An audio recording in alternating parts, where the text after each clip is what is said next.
Today I'm going to talk about Oculus Quest 2.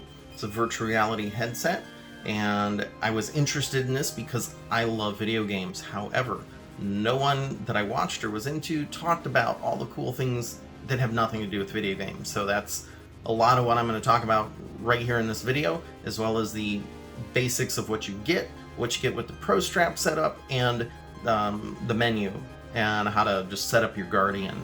Alright, so I was not aware about all this cool stuff, and so that's really why I want to focus on this today, because I think a lot more people are going to get into this for things that are not traditional video games. For instance, I'm a very artistic person. I've always struggled with music. I can read notes, I can kind of play instruments, but I can't really read notes and process it quickly enough to make something worthwhile. Found an app, Virtuoso.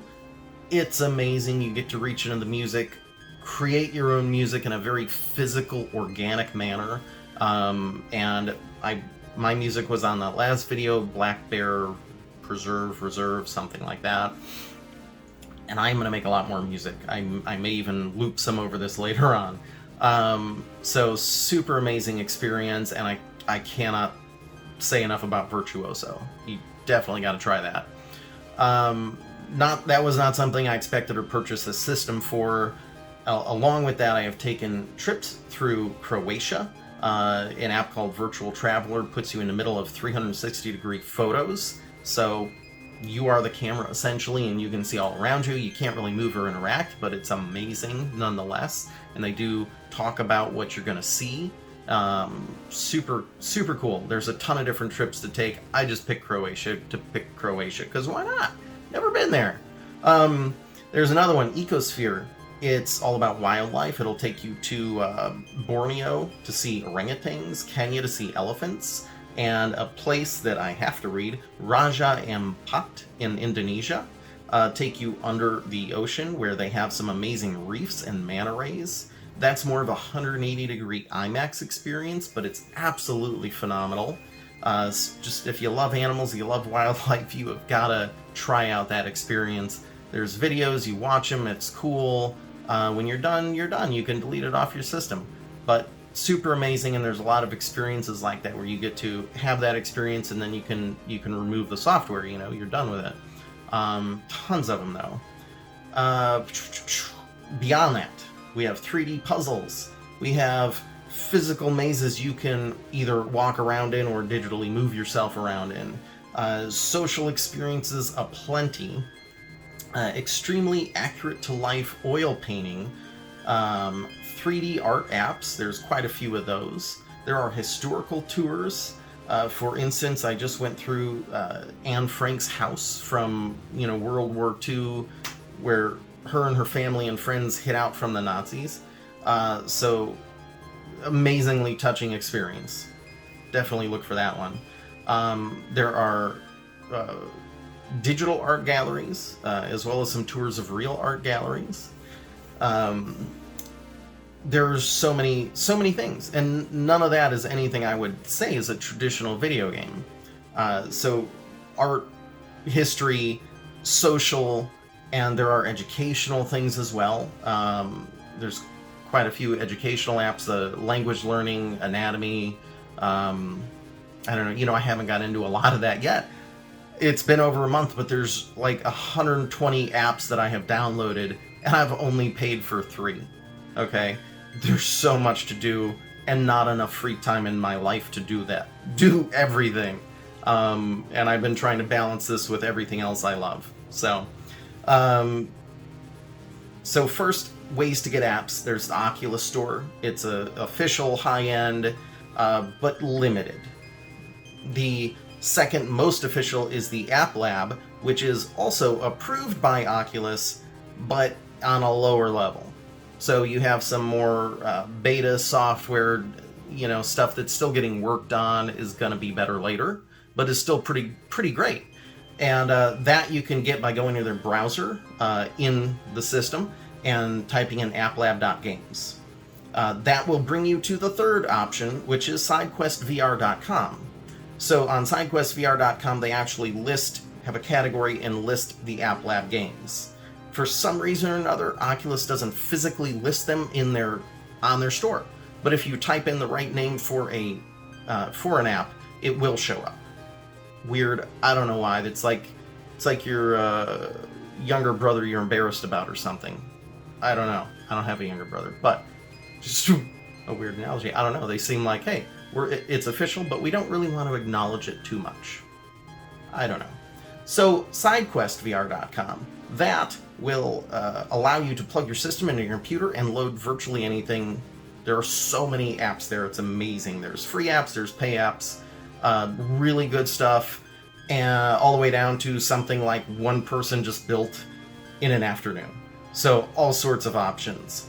And they have good directions on how to sideload, is what they call it, apps as well. So they have very good directions. They'll walk you through the whole thing. It only takes a minute to set up, and it's super easy. Sounds complex, super easy though.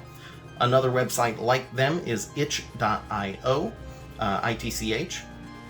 They have, I would say, some apps are more low end on there, but I have found some good experiences on there, so I think it's still worth taking a look at. Finally, as far as I know, is WebVR. And on the browser in the Oculus, they will just highlight WebVR apps, and you can scroll through them and pick different things, play different things. Some of those are really amazing, including the oil painting app Brushworks VR is in there for free. All right. Physicality-wise, when I first got this, I did have more experiences with motion sickness than I thought I would. Over a week or two, that vanished. I almost have no issues ever with that now, especially, I should say the only time I've noticed it in the past week is when the system caught for a second and I kept moving, and then it caught up to me really rapidly. And there was such a jump that in my visual field there that, that made me sick for a moment, but then just passed and everything was back following it. So I guess my brain, after a couple weeks, accepted the asynchronous feed of what's coming from my sight versus where my body is and moving and all that. Brains adapt very well. So there's that. There is also the idea of digital things not really being real, but your brain going, oh, that's a desk. I should be able to lean on that. Instinctually, just naturally, you go to lean on something. You lean on a wall. There's no wall. There's no desk. You're going to fall over. I never actually fell over, but it took me about 4 tries of leaning on a desk before I had to mentally slap myself and go, no, stop doing that. And I've gotten out of that habit pretty well. Third weird physicality is to say, depending on your play space, you may be able to get up and physically walk around. I have a pretty decent area, but it still doesn't it's not big enough in my mind for everything I want to do. So sometimes I've gotten accustomed to this. So sometimes I will, in order to walk over here, I will have to walk backwards, digitally move myself forwards until what I want to access is in my play space. Then I can physically walk up to it and interact with it. So I'm getting very accustomed to just doing this automatically, and it just really becomes second nature. All right, I'm going to show you what you get in the box. I'm going to show you what you get with the Pro Strap, and then we'll get into the setting up of putting it on and setting up the play space and what's in the menu.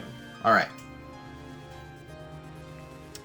Okay, so when you buy the system, what you get is the headset here, minus this part. What you do get is this part, and this is the strap that comes with it. You also get this little doohickey that is a spacer that goes between here, so if you wear glasses it gives you a little more space so your glasses don't hit the lenses. You also get 2 of these little buggers. It's your controllers, of course.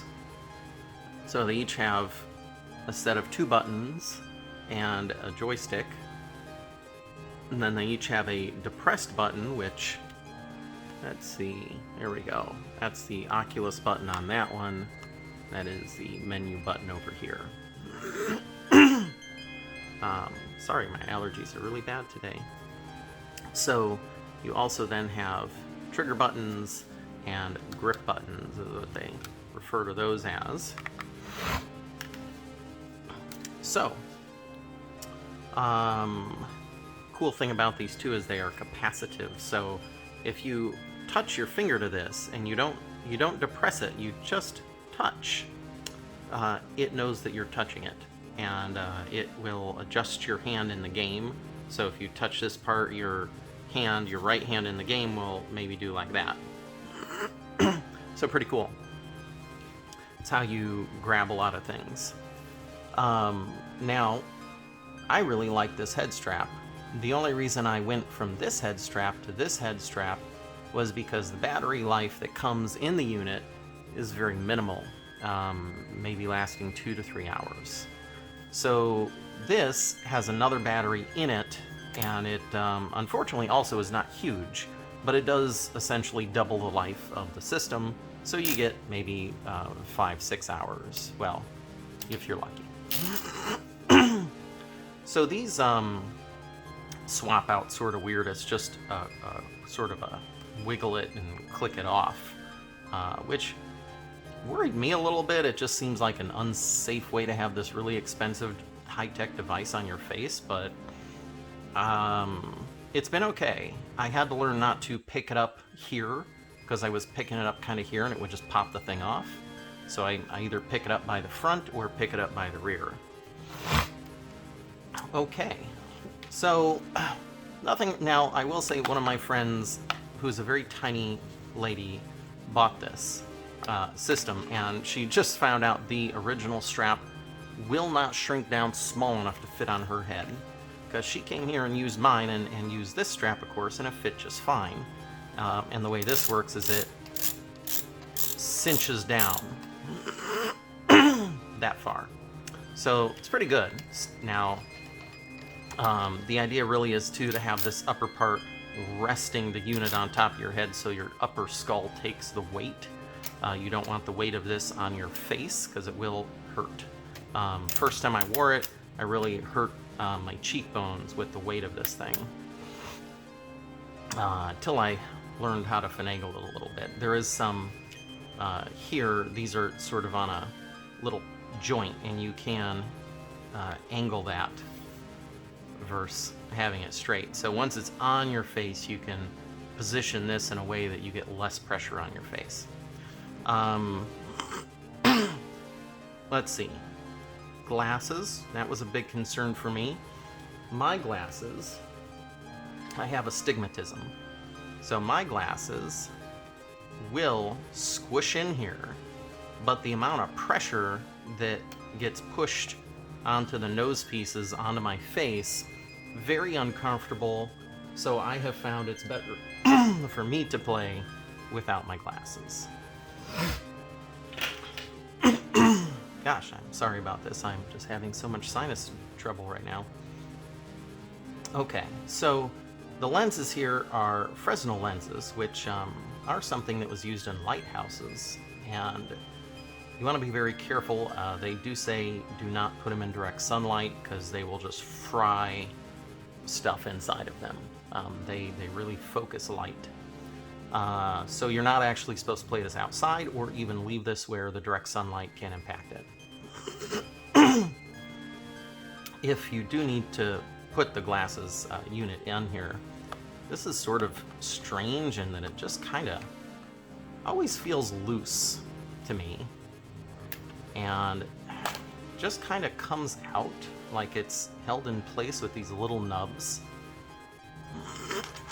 So if you have to do this, this essentially goes in the unit first, and then this clicks into there. Or I suppose you can just do what I'm doing now to show you and click it on there.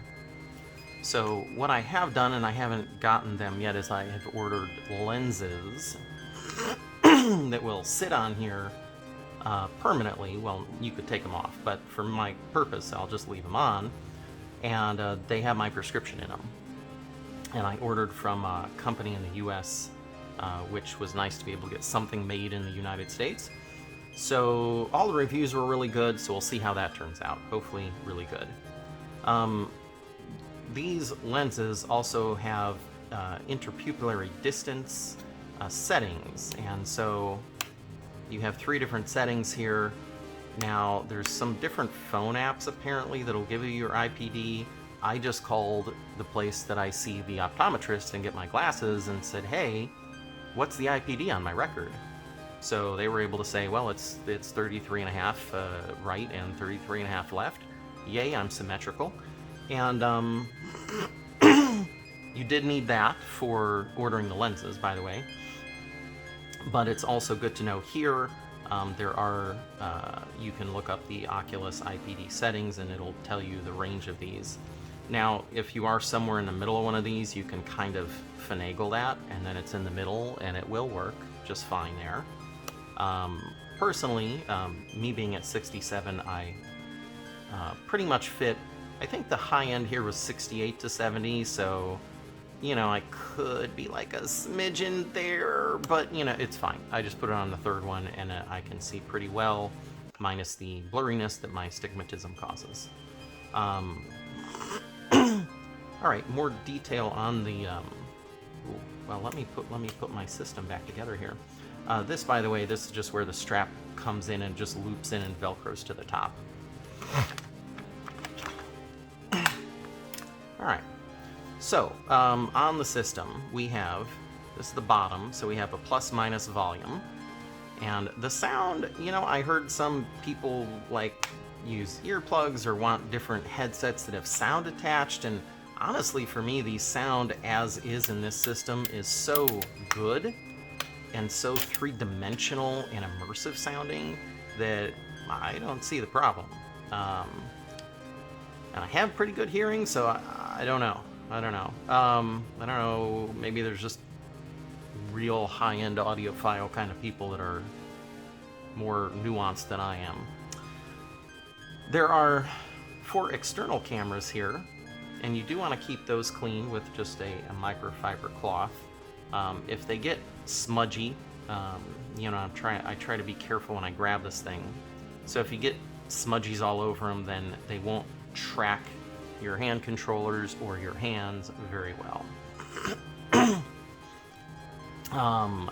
Beyond that, that's your USB port, and that's your headset audio jack. Now this, having a battery in it, plugs in here like so. And if you get anything that is going to be actively on you, you should get a right angle mounted USB-C plug-in. I have read that some people have had trouble where they plug in straight ones, and then if they hit it just right, you cause damage to the system's plug. So you don't want that. I have also seen reports of these Pro straps snapping. Sort of willy-nilly just snapping. I've had no trouble with this. Even when I first got it and I was picking it up by here till I realized that was just stupid. I just have had no trouble. So, yay for me. I do believe they have something in place to work with people and replace those if they snap. So multi-purpose for me getting the Pro head strap, because it was a little more expensive, and it weirdly does not at any point tell you what the battery life of that battery is. And the battery in here, I can tell you, is about 3,600 mAh, or mAh? Milliamps per hour, yes, mAh. So I'm assuming it is the exact same battery in that back part, is my assumption. But I looked and looked and I could find no documentation. So part of the, you know, you get this Pro strap and it's like 120, 130. You get the battery, you get the strap, you get a case. And the case is nice. I figured, well, I may end up taking this to work at some point, and I want it to be properly protected. So if I don't get this set up, then I'm gonna get a case somewhere else, you know, and why not just get it all at one go? So that all just sits in there nice and zips up and you're ready to go. Sort of a weird looking case, kind of like fuzzy. I don't know why. It's fuzzy. That's strange, but okay, whatever. I do just have an old headset in here from back in the day when cell phones had headphone jacks. All right, I think that covers most of the system bit. I will say, so now when I charge it, there's USB-C here, and I just plug directly into that, and it charges this and this. If I need to plug this into my computer, though, to use things like SideQuest, I do have to unplug this and plug directly into the unit. It will not transfer data from there, so you have to do that, but that's easy as pie. Alrighty, I get a better view of my mess, and just gonna get my hair out of the way, and then this is my general room play space. I've pushed it out to about 6.5 by 11, I think. So, thing is, you want this resting on your head, and that will hold most of the weight. First time I use this, and with the normal strap, I just didn't really know what I was doing. So I'm more focused on squishing this on my face, and it really resulted in a lot of pain here. You want the top of your head to maintain most of the weight of this. Now this one has a little spinny thing, so you do like that. And even without tightening it, it's resting on my head in a good position. So now I can lightly snug it down, press the power button for a moment, and I'll start to boot up here. And I do want to get my controllers.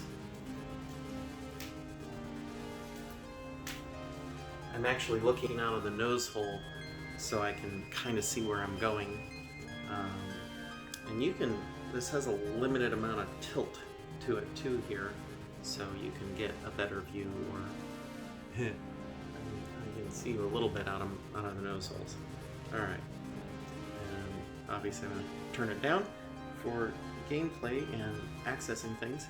Now I'm going to switch between that view and the view I have, but what I discovered is when you record through here, that it does not show what you really see.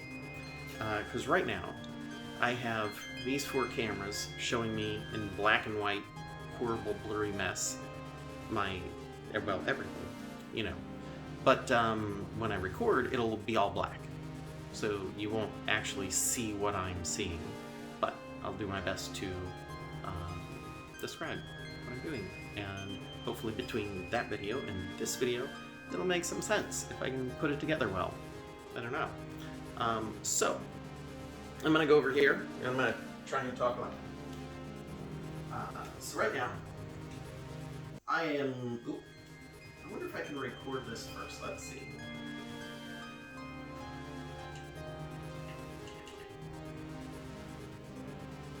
Record video. There we go. Okay, now I'm recording in here too.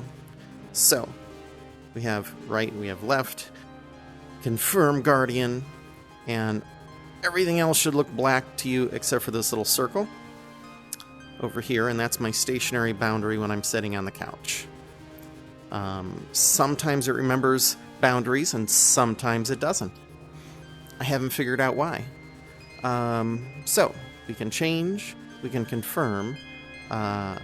Obviously, I'm not there, so I need to change. So the first thing we get is a grid that should be on the floor. If it's not, you have to go down and place it on the floor by putting your controller flat on the floor. And then you hit confirm. Now, it's telling me to define the play area or switch to stationary boundary. So, what I do is I'm going to pull the trigger, and I get a nice colorful little thing. It's going to go around, around, around, around all the furniture, and basically just so anything you can step on, or really you should be a little bit off the walls so you don't punch the walls or get excited and run into them. So it's check objects in the play area, and it's giving me a couple little warnings here, but it's just this blanket hanging off my couch, so it's fine. So I'm going to tell it it's good. Now, I have accepted that, and I'm going to confirm it in a second. But first, I have these little plus symbols all around me. And that way you can kind of get a sense of the 3D space you're going to be in. And I can confirm that. And I didn't mention, but when that's on the floor too, you do have the ability to push it outward by pulling your trigger again on the inside of the line. I don't think you can push it inward. I've not figured it out if you can. So, here we are.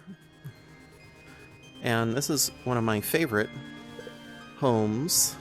There's all sorts of homes to enjoy.